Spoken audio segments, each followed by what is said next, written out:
You're live. I'm live. Congratulations to us all. Did you get that? Hi, Lori. How are you? And that's what it's about. And I get tempted to think of it as corny, but it's really not. It's really not. Because everybody here realizes how serious the whole situation is. And how people, just people, nurses walking down the street, people delivering food to you and stuff like that, trying to keep the place going. And now the Western states, they're going to open up again. Oh boy, mistake, big fat mistake. You shouldn't do that. Albert Kutzen, is it a month already you've been doing this? Al, I think it is. I think this is about my 4th week, and I may not stop. I may just keep doing it because I like seeing everybody, I like visiting with everybody, and I like practicing my music, and nobody's objecting. Nobody says, stop that. So I keep doing it. I haven't had one person say, stop that. By the way, I found a great picture today. A picture that I love. Somebody sent this to me. Barbara Carroll and I walking, I'm probably walking on the stage. I don't know whether we're walking on or off, but at St. Peter's Church, no doubt. But that's about the best picture. Isn't that a nice picture? Whew.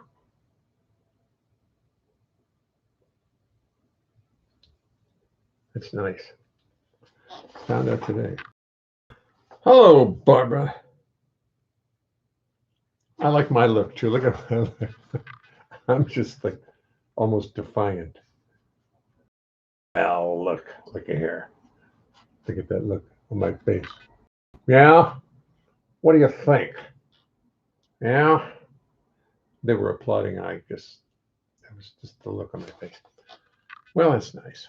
That's nice. Tonight's, I went onto the internet because I can't play CDs on my computer anymore because I put one of those little discs, the little camera discs, instead of putting into the slot where the little drives are supposed to go, I put it in the CD drive by mistake, and now I can't get it out, so I can't play CDs anymore. So now anytime I want to hear music, I have to go into the kitchen. My wife has a Bose system in there. She's smart. I have to go on YouTube and look it up, and it gets very interesting. And I found 2 songs that have been requested any number of times that I'm going to play this evening. I'm going to render, if you don't mind. No, that's perfectly all right. He's talking to me. My man is talking to me. You get out there and play. Maybe we'll get another award. Right. Need awards. Wards. That used to be a big department store in Baltimore. Montgomery Wards. I wonder if it was anywhere else. Did anybody else have any Montgomery Wards, or was it just Balmer? Balmer, Maryland. There's a T in that word, son. Balmer. Thank you. Okay. Well, I'm going to play the other one. Play the little guy first. The little guy deserves to be played. He's worked hard.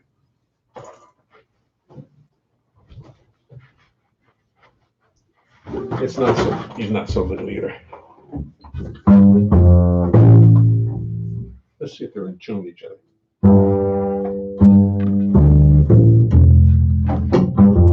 Let me tell you something as we start this show. It's a little something I thought you should know. So I will tell you as you settle into place. It's impossible to sing and play the bass. You're a lovely group of people. You deserve the courtesy of knowing what you can expect of me. I've practiced, but it will not mean a thing, 'cause it's impossible to play the bass and sing, sing, sing. You see, the bass is fretless, it's not like a guitar. On bass you spend your whole life wondering where the hell you are. It's got no little markers, just a fingerboard so bare, and lots of notes which often are not there.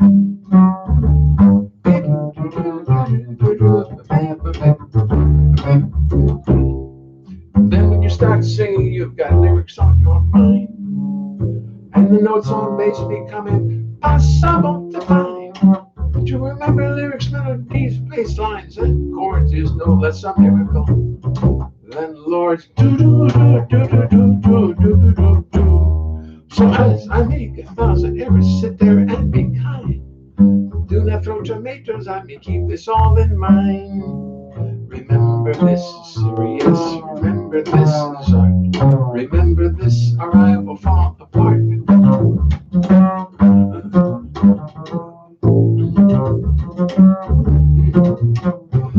Then I'd have to pray to God to come and intercede. And she'd only sit and laugh at my wanton greed. She made the rules for molecules, atoms, time, and space, and she knows it's impossible.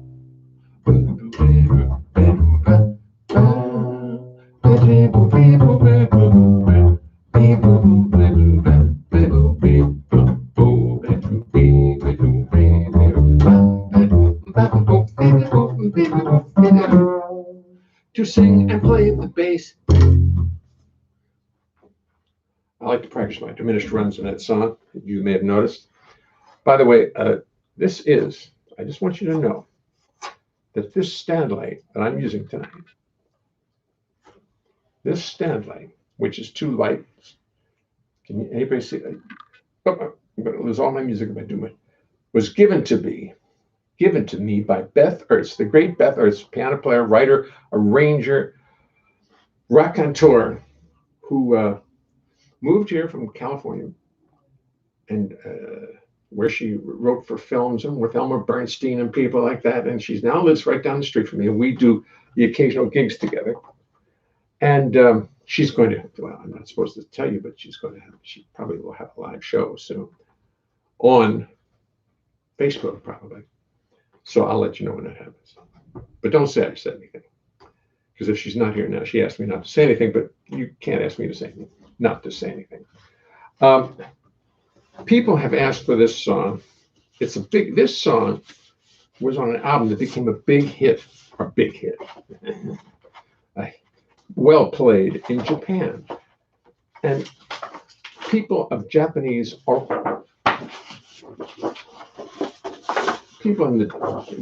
people, trying to be very fancy with explaining it, but I couldn't get the words out, always ask for this song.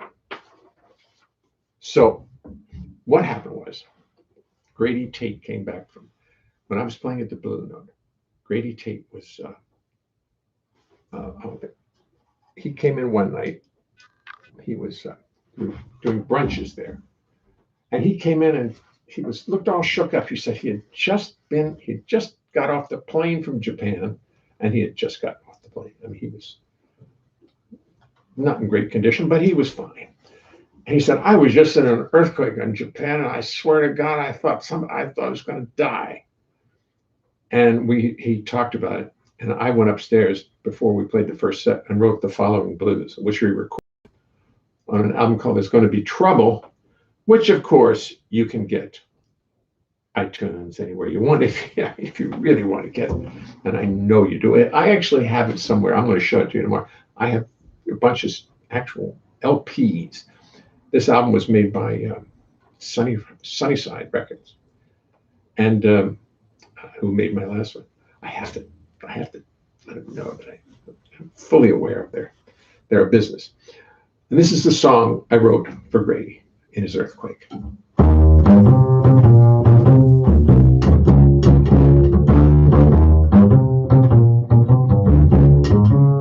Grady Tate is in a bathtub in a great big hotel in Japan. Brady's in a bathtub in the Hilton Hotel in Japan.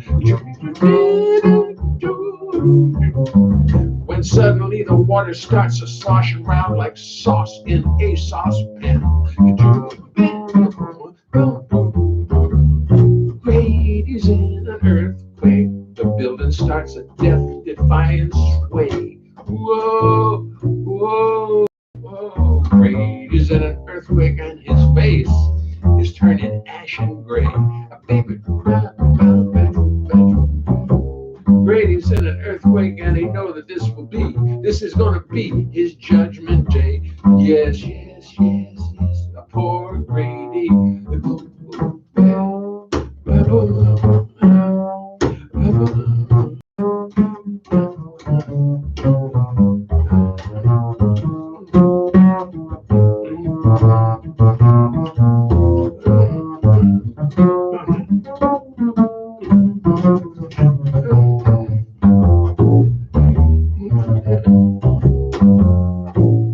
Grady's in an earthquake, and he climbs out of the tub just to take a look around.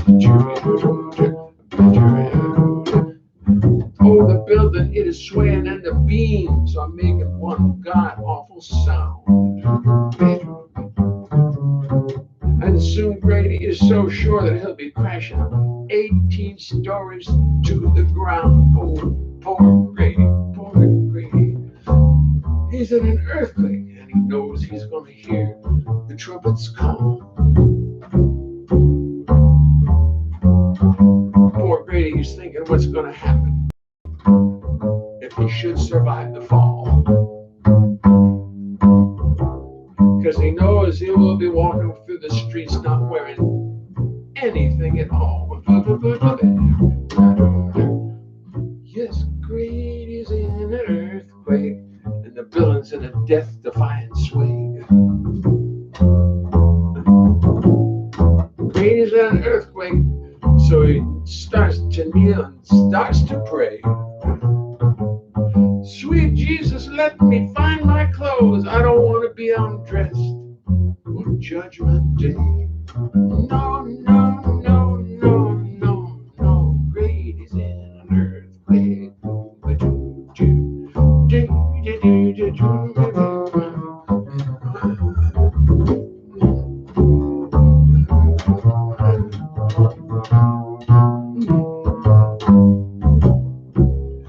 Grady's in an earthquake, and he doesn't want to be undressed on Judgment Day.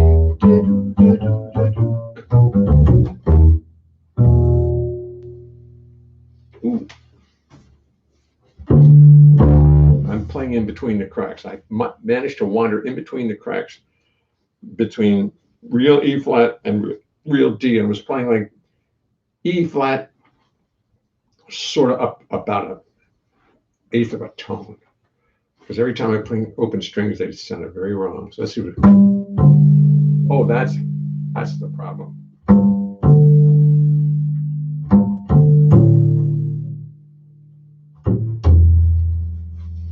Anybody see a bow around here? Oh, here's a nice one.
Nice sounding bass.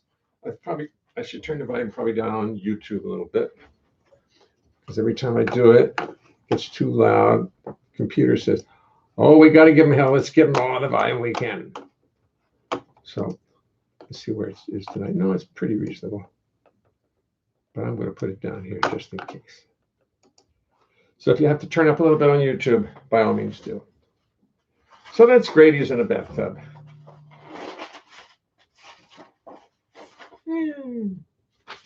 It happened at the spur of the moment. It got recorded and it got played a lot in Japan. Here's one that I had a request for recently that I couldn't fulfill because I couldn't remember the words. Forgot how it went. So I've listened to it. It's called There's Gonna Be Trouble. It's got written because from time to time we play a club where nobody shows up.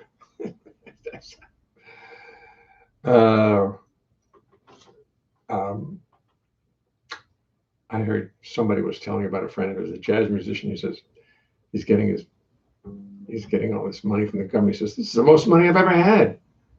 I've never had so much money in my life. I realize that. A lot of people feel that way, except it's going to go away.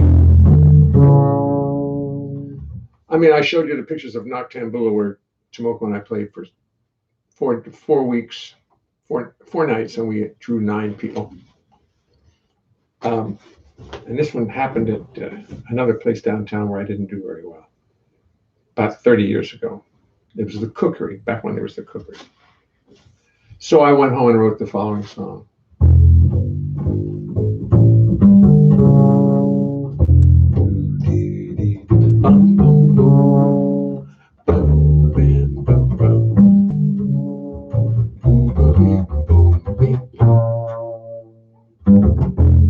There's gonna be trouble. I can feel it in the air. The owner's in the corner, and he's giving me a nasty stare. There's gonna be trouble. I can see it in his face. Just 'cause there's 3 people in the place.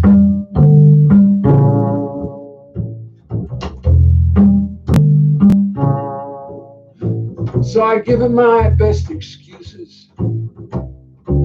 I say, you gotta advertise.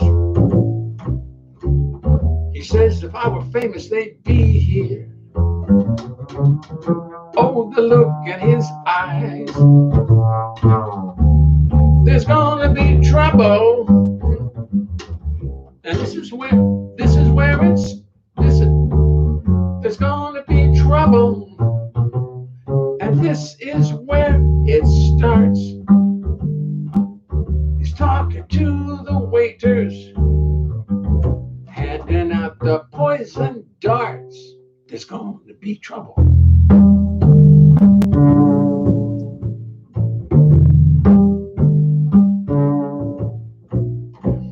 He don't like my music and he don't like my style. He don't like my lyrics and he sure don't like my smile. He don't like my mama or the whole human race. Just 'cause there's 3 folks in the place. There's gonna be trouble.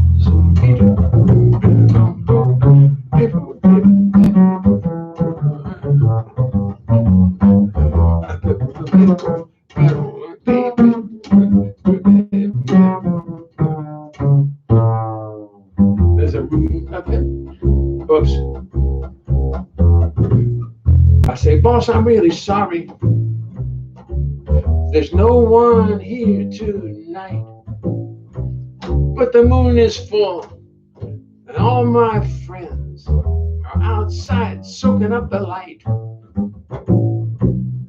Pests and vermin roam the street. Giant dogs run free. That's the only reason nobody has come to see me.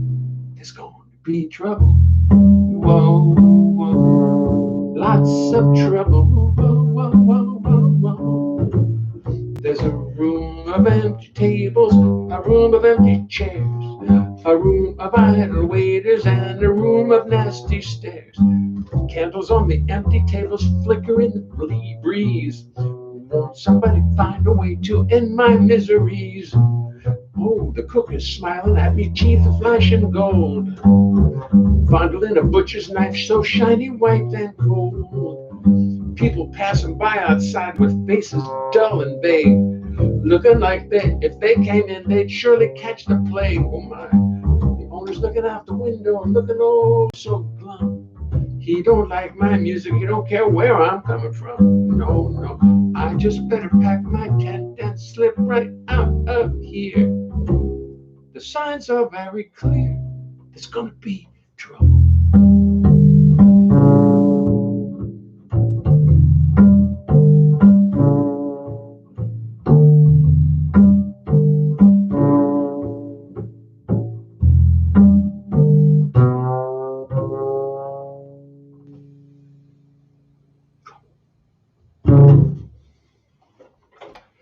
You should hear that version. Joe Beck played it with me on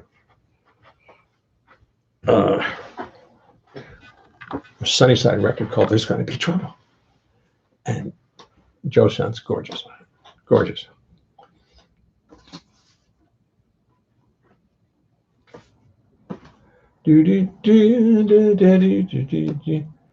Giovanni, what was happening? Was that a protest? What was that protest about? Giovanni Senna asks.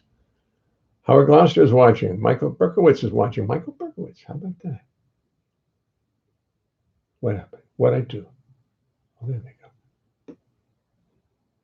Mel Karn. Hi, Mel. How are you? Giovanni. Oh, yes. Dave Black. Lisa Kelly. Hi, Lisa. Why am I losing that? I'm doing something wrong here tonight. Ned White. I am back watching your show. Did you hear that? No, Francois, did you? What's the matter, Francois? Television get you down? I just did. There's 2 songs and There's Going to Be Trouble. I did Grady's in an Earthquake and there's going to be trouble. And I almost remember them. I'm going to work on them. They're going to be part of my thing. Ladies and gentlemen, this is the album that Sunnyside has put out for me. You can buy it from me. You can buy it from iTunes. You can buy it it's called Joy. You can't really read it, but you see the word joy right there. Joy. Joy. That's the name of it. And it's a good record. It's a good record. It is. I mean, I often don't like to listen to my records for like 7 years after they've made. Then finally I listen to them and I go, oh, that's not bad. But up to about 7 years, I just walk around. Oh God, what have I done? This one I liked right away. I liked it immediately. Joy. See those joyous people? Look, isn't that sweet? Tomoko, me in the middle, and Vito Leschek on the left side. Tomoko, Jay, and Vito. And that's the trio that we ride.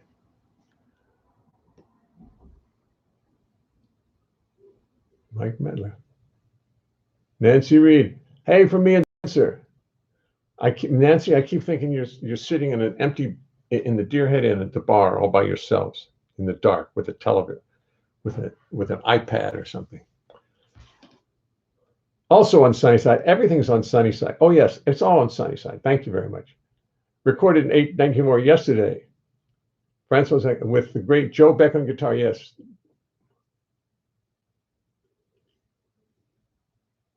Yes, indeed. Indeed. Hey Jay, your bass sound is superior. Certainly not an instrument for beginners. Well, you got to begin someplace. I began when I was 13 years old. And I asked Bill about this, and Bill Crow did not know the guy who a bass player named Bill Goodall left New York probably before Bill was really, he never knew him. I think he probably left in 1950. He had his reasons for leaving. But he played in the Dixieland band, the Pier 5 Jazz Band in Baltimore. And they were good. They were really good. I mean, these guys played great. They swung too. They didn't just kind of mess around. They swung. And I watched Bill. I'm sorry to say, I was playing banjo. You know, loud. And I have a poem somewhere about the banjo made me do it, which I should probably. I will look it up and and try to write. Let me see. Oh, it's on the phone. I can't look it up. Banjo. Let me just do this thing. Banjo. Let me see. Look at banjo and see if there's any. I'll just have the computer look and see if there's anything about banjo. So I watched Bill Goodall play the bass, and he played beautifully. He was a beautiful player, and he had a very interesting way of playing, which I showed you the other night, but which I'll show you again. Let me see. Cynthia's here. Banjo, banjo, backroads, banjo. No. So my little song about banjo did not make it. Let me just take a look here. I bet I'll find it here. I bet I'll find it in the notes. Let's look for banjo. B-A-N-J-O. Oh, there it is. The banjo got me into this mess, and it's not going to get me out of it. I'll be playing music for the day I die. I really have no doubt of it. A life of strain, a life of stress, just from them banjo strings. When the banjoist plays, oops, he didn't rhyme. Oh, see what the plucking brings. Pluckety plunk plunk, watch the people dance. Make a living at it, not a chance. Beat your feet on the Mississippi mud. Damn, oh, it's such a good line, but I have no rhyme for it. Damn banjo is in my blood. Plays real loud, drowns everybody out. When you play the banjo, everybody's got a shot. It's a weapon of mass destruction. One man can play it with a minimum of instruction. Let me see. Pound out banjo rhythms loudly. Play that goddamn banjo proudly. Goddamn banjo led me astray. And that's why I am who I am today. I could have been a doctor, a lawyer, a hedge fund manager, anything. But the banjo seduced me, finally reduced me to a young boy plucking on a string. It's funny, though. I did mean it. I certainly did mean it. Is there any more of this miserable poem? Plunkety plunk, smack those strings. Look at all the joy it brings. Play it fortissimo, Italian for loudissimo. Oh, strum it with incredible dexterity. Play it all fortissimo, Italian for loudissimo. You do not play a banjo with temerity. Okay, I'm enjoying myself. I know the rest of you are gone to sleep now. Wake up, everybody up, everybody up. The banjo break is over. It's time to pay attention. Back to Bill.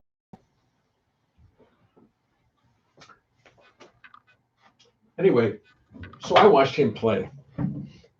And I'd be sitting there plunking the banjo, and he'd be looking at me. And he played like this. He went.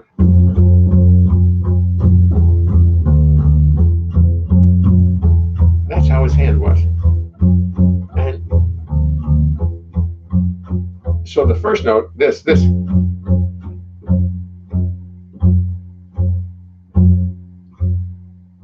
And this was a very light little pluck.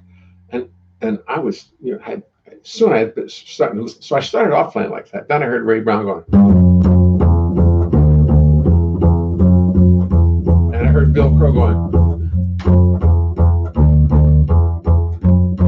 He wouldn't play those silly notes, but the sound. There was Bill with Jerry Mulligan and Art Farmer, Dave Bailey, and he's playing.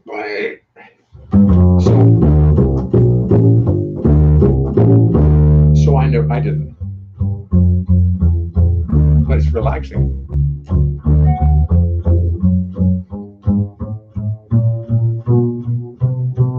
Very gentle.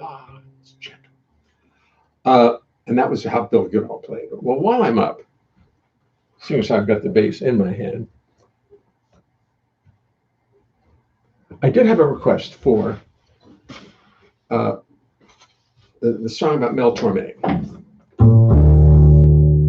Let me tune this critter. It's still not in tune.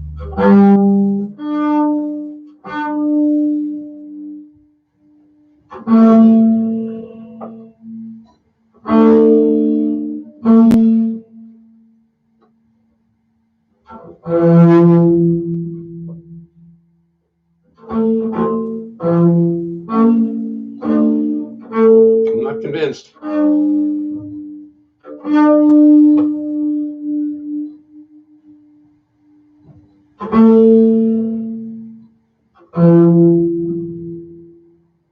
that's close enough.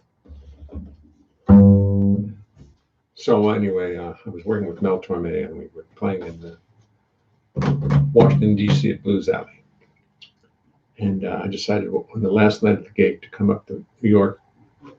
The last day was a Sunday night. He must have played my brunch in New York. I didn't want to miss my brunch. I was a leader. And I flew up, went into town, played the bass, left my bass at the club, and went out back to LaGuardia to take the shuttle back down to Washington, D.C. to Blues Alley to play. Except when I finished the gig in the afternoon, when I got to the airport at 5 o'clock, the weather was terrible. It's 5 p.m. I'm sitting in an airplane at LaGuardia. The captain says there will be a delay. Oh no, this isn't good, you see. I've got to be in Washington, D.C. tonight to play for Mel Torme. Out the window of the airplane, lightning's crashing, winds are thrashing, skies are dark and rain is whipping by. Still somehow 3 hours from now I've got to be in Washington, D.C. This plane has got to fly.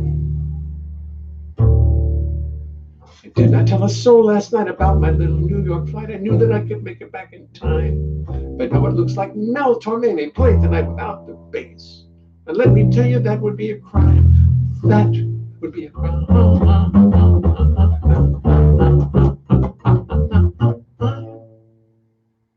I really hate to say it, but I think my luck has finally run out. My warranty has just expired.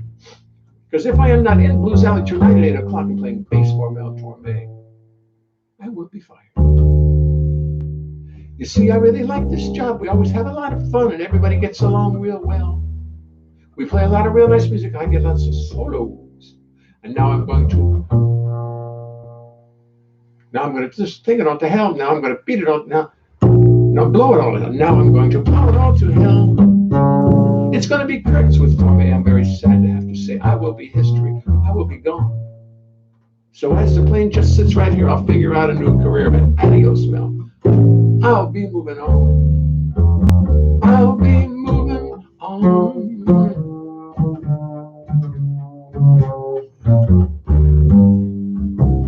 Then around 6:35, the engines roar, they come alive, and seconds later we are in the air.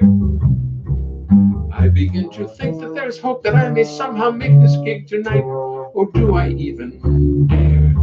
But God, the weather's terrible, we're flying right through thunderstorms, yet the captain just keeps pressing on. Now the airplane's diving, dumping, jiving, jumping, bouncing, bumping. I think I can see the White House lawn. It defies all understanding how we could be really landing, but at 7:30 we touched down. Congratulations, Captain. No, I never had the slightest doubt. Now, pardon me, I've got to get downtown. I get a taxi right away with absolutely no delay. I tell the taxi driver of my plight. Before we even settle down, he mashes that old pedal down. We fly to town as we make every light.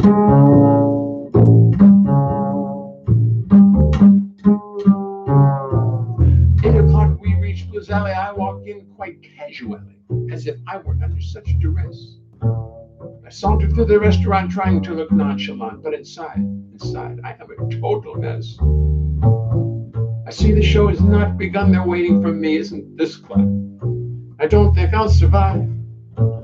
So fully prepared to meet my doom, I walk into the dressing room and find I'm the first one to arrive. With all my worry and my fear, it turns out I'm the first one here. Sometimes life can be sublime. In spite of all the stress and strain I went through on that stinking plane, I'm the only one who's here on time. The only one on time.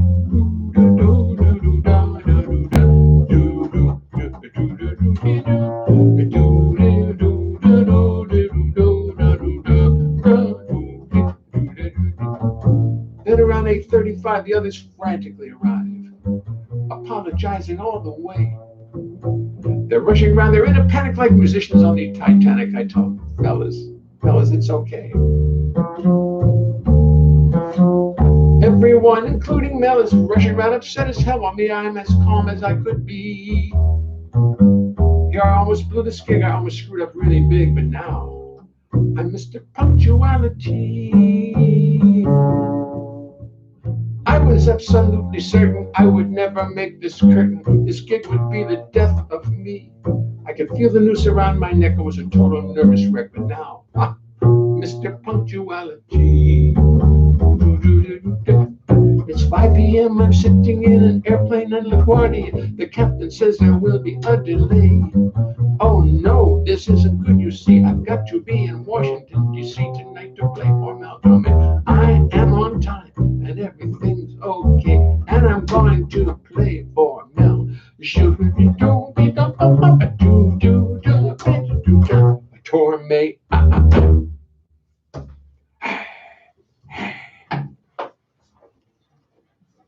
I think Tomoko's probably watching, and if she is, she'll note this slight, just ever so slight difference in the arrangement that we play and the one I play when I make things up. I remember the cookery, saw Berta Hunter there. So did I. More applause. Thank you, William. Oh, funny. I did. I really did. But they beat Sears to the bankruptcy court. I was asking about Montgomery Ward. I was wondering if it was just a Baltimore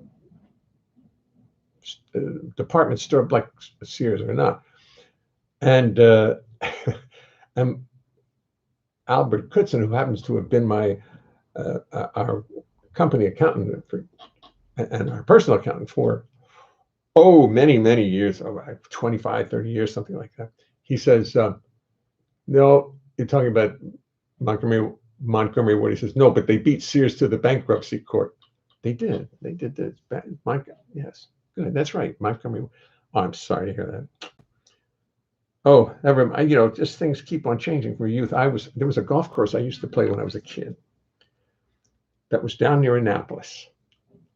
And I played that golf course anytime I got a chance as a boy. I just run over there and play it. And it was very inexpensive. And I dream about it. I've had dreams about it. It was a 9-hole golf course. And I just knew every step of it. I must have played it 150 times. And I was flying into Baltimore one night or one afternoon, and we flew right over it. And I looked down, and I looked, and it was gone. There were just houses there. Oh, was I upset? It was terrible. It's like, this beautiful golf course. It was right on the Severn River. You could see it. It just took a beautiful little corner of this, a little peninsula right above, I forget the place that was north of it. Can't remember. But it was Sherwood Forest was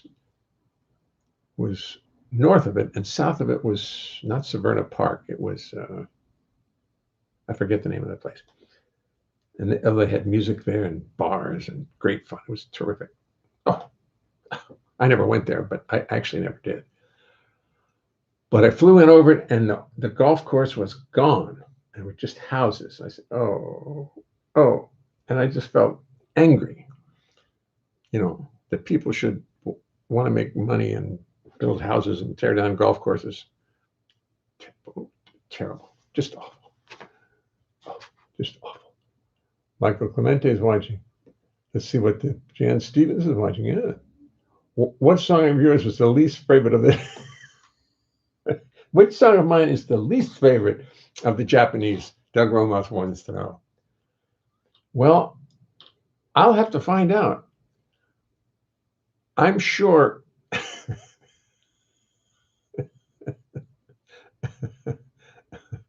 I don't really know. I'll have to ask. I'll have to ask around. Maybe Tomoko can tell me. Tomoko, what are you there? Tomoko, what song do you think of mine would be the least popular in Japan? Because Tomoko knows these things. Right. When this craziness is over, cross the border and play a week at Toronto's Jazz Bistro. Sure, I'll just bring my bass and come up and tell everybody to get off the stage, and because we're going to play. That's what I'll do. That's fine. Fine, I would love to do that. John Bates, off to Alabama with the banjo on my knee. Right, that was me. Do you know who invented the bow holster? What they call it, the holster, or what do they call it? No, who? Is this a joke? Is this serious? I don't know. Who invented the bow holster? Ray Brown used to have a gadget on the floor he would put his bow into, like a tennis ball. Can I say I study with Jay Leonhart if I watch Little every day? Can I say you certainly may? You certainly may. I think that's at least as long as everybody else can too, even if they don't play the bass. Nielsen Mata. Nielsen, nice to see you. It's always good to see you. It's very inspirational to have you looking in. JP Perot is watching again. Oh, don't feel bad about your golf course. Your ball that you could not recover is stuck in a tree. No, there's several of them in the Severn River. Go, Jay, go. Bill Crow. Percy Heath. Percy Heath invented the bow? Really? Percy Heath invented the bow. And now I just bought one for my from this space here, because it's they got to be big so you can just get the bow in it quickly. Throw it from 30 feet, get it in. So this I'll just put this around my neck, and it's also very good if you're not feeling well. It's beautiful. Mike Weatherly made this for me. And it's got JL burnt into it. I'll be worth a lot of money someday. Someday that's going to be a very worthwhile thing. A bow case with JL on it. John Lewis. Percy had a nephew or something playing with a toy bow and arrow, and he copped the quiver. The quiver, that's what they call it. The quiver. That's what it is. Nice case. Thank you very much. Thank you very much. I've got a nice case. Someone asked for this song too. They really did. I mean, I could just say that, but they did in fact ask for this song. I appreciate.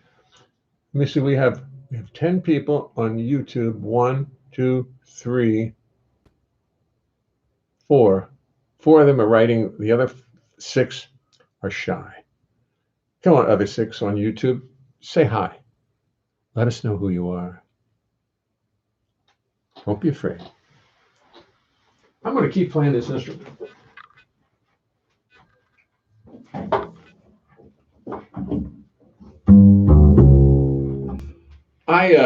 This song got written because I noticed that people who jumped off the Golden Gate Bridge and survived all told the same story. Same story. That on the way down, they changed their mind.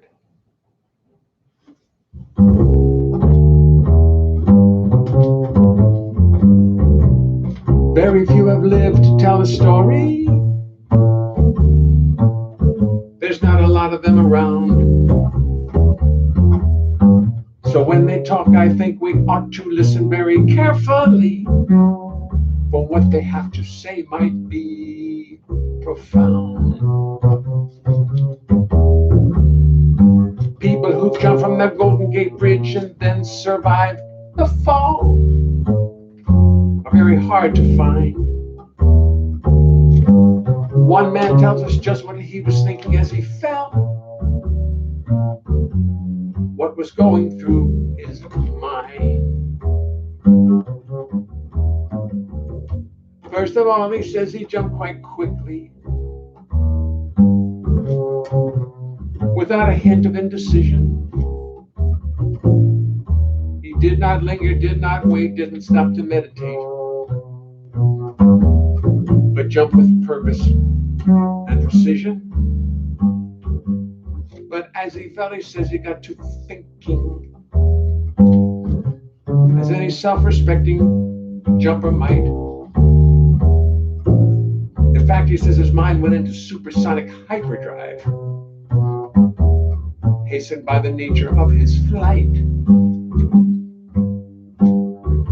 As he fell, he says his whole life passed before his eyes. In an instant, in a flash.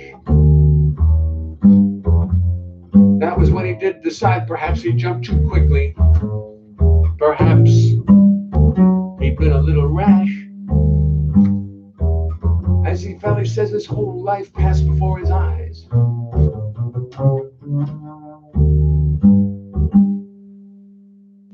No, I just said, as he fell, as he fell,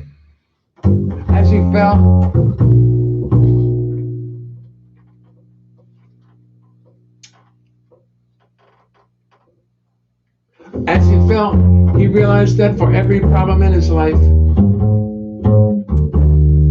solutions did exist. All of this occurred to him in the 3 seconds it took him to fall and disappear into the mist.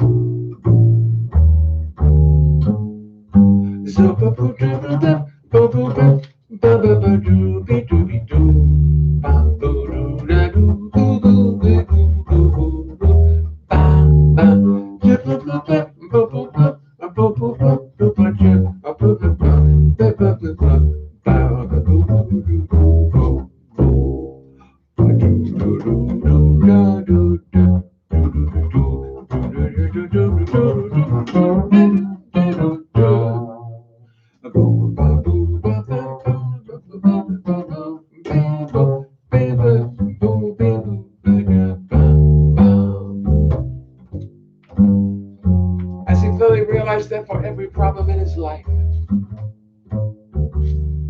solutions did exist.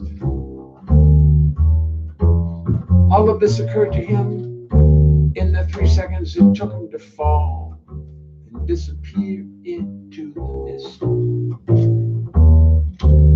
Disappear into the mist. Woo, woo, woo, woo, woo, woo, woo, woo.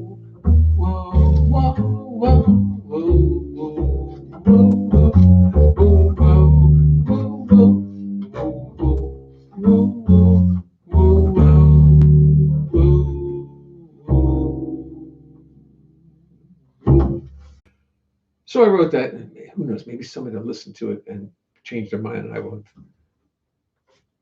donated something to the human race. I wrote a song.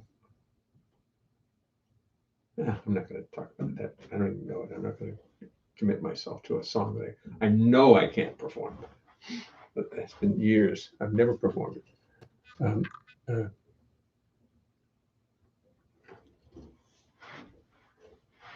This one. Somebody asked for this one.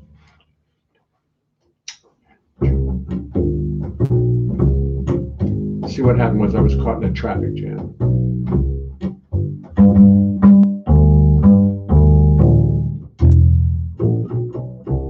Caught in a traffic jam on 8th Avenue. And a bad traffic jam. And there was a woman in a car behind me. It had to be a woman. And I wrote the song before I realized that I would be accused of misogyny. But it was a woman, and I wrote it, and then somebody said, "Well, we can't do that. It's too." I said, "But wait, that's the way it was." So anyway, she was beeping and honking at me, and anytime I would let like a pedestrian walk across the street in the traffic jam in between the cars, she would just, "Don't do that, don't do that." And I actually stopped at an intersection and let cars, going the other way. Oh, she got furious at me. So finally she passed by me. She managed to pass by me in this jam. And she made a rather unfriendly gesture to me. And then what happened thereafter, right after that, was why I knew I had to write the song. Because it was, it was very odd.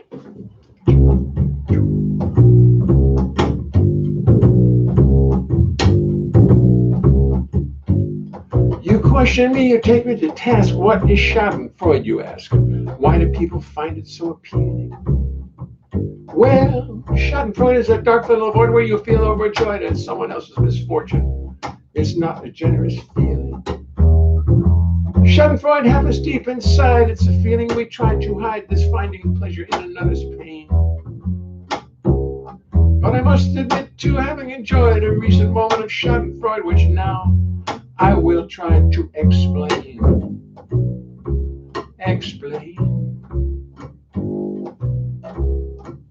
You see, the traffic jam was terrible.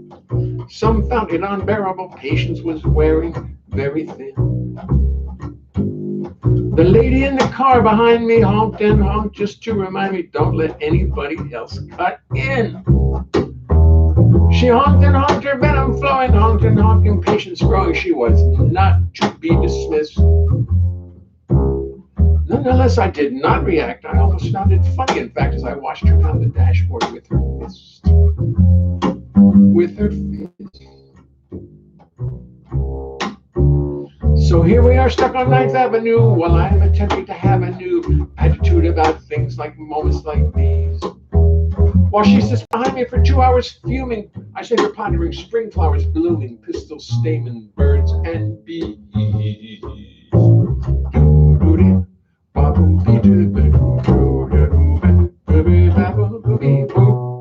She was a nuisance and she was a pain, and she was making it so very plain that I must stop being so gentle and loving. She said, you got to stop cars from cutting in, you got to stop all that butting in, you got to get out there, start pushing and shoving. Then I must admit she did confound me as she swept her car around me, slipped right by, then cut in. A little zinger did she flash her middle finger. And that is when the real fun did begin.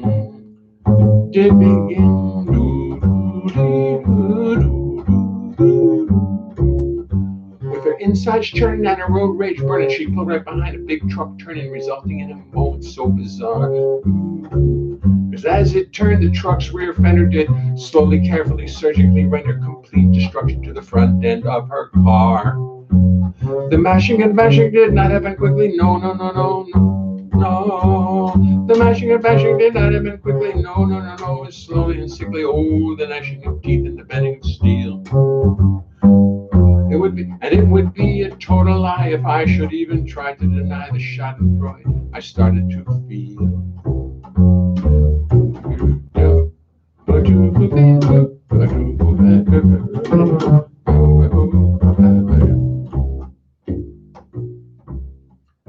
Well, Schadenfreude, what can I say? What can we do when we feel this way? We all know it's not polite to gloat.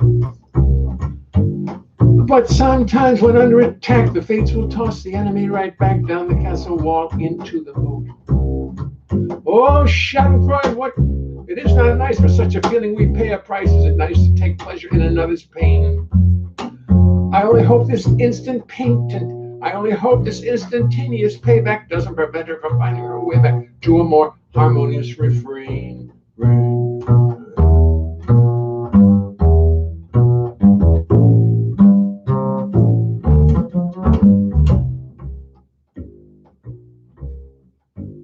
When I finally managed to slowly pass by her, I did not taunt her nor evil eye nor so much as glance at her automobile now destroyed. I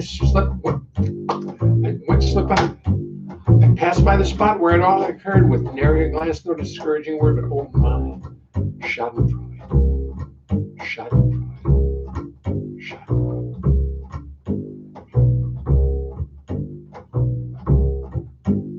When I finally managed to slowly pass by her, I did not taunt her nor evil eye nor so much as glance at her automobile now destroyed.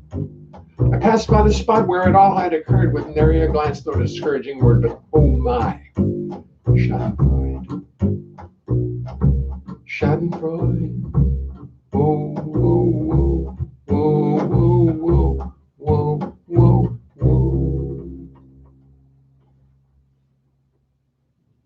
Practice. That's all it is. Just takes practice. So I need to practice more. So maybe I will. I think I'll spend a half an hour to 45 minutes in the afternoon before I do the show, practicing the songs I'm going to sing. I know it's a crazy idea. I know it's crazy. I know. Who needs it?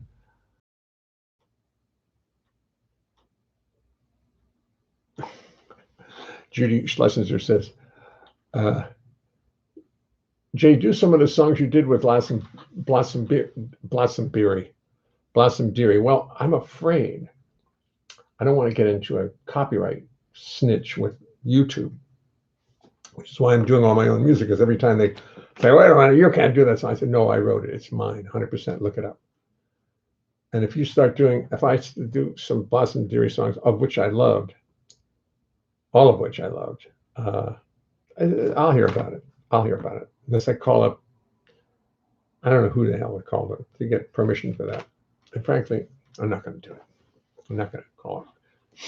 I want to do the same thing with Frischberg too. There's a lot of Frischberg songs I really love, but we'll save it for another time. Do You Miss New York is one of my favorites. I may have to just do that anyway. Judy Schlesinger says, these hours are very precious, remind me of better times behind us, and give me hope for the future. Thank you for being a bright light every day. Thank you, Judy. Tom Buckley asked for the Dearie. I'm trying to say a nice thing. That's all right. Don't say anything, Judy. It's all right. I played with Blossom. He probably saw me with her. And I loved her. So listen, YouTubers, I'm going to say goodnight to you all. It's great to see you all. We've got up to 11 viewers tonight on YouTube. I'm sure YouTube will be thrilled. But they don't stop me. But over on Facebook, we get like 150 from all over the world. It's fine. It's fine. I'm going to do it anyway. If one of you shows up, I'll be here. Because I need to do this. Need to practice. Because there will be a very different future, but there will be a very bright future. I think it's going to be a lot more socialist than it is now. I think it's going to have to be. Don't tell your friends who don't want to hear that, but I think it's going to be a lot more of this going on for the foreseeable future. I know I'm terrible for saying that. You didn't hear me say it. I didn't say that. Did I say that? No. Okay, YouTubers, speak to you later.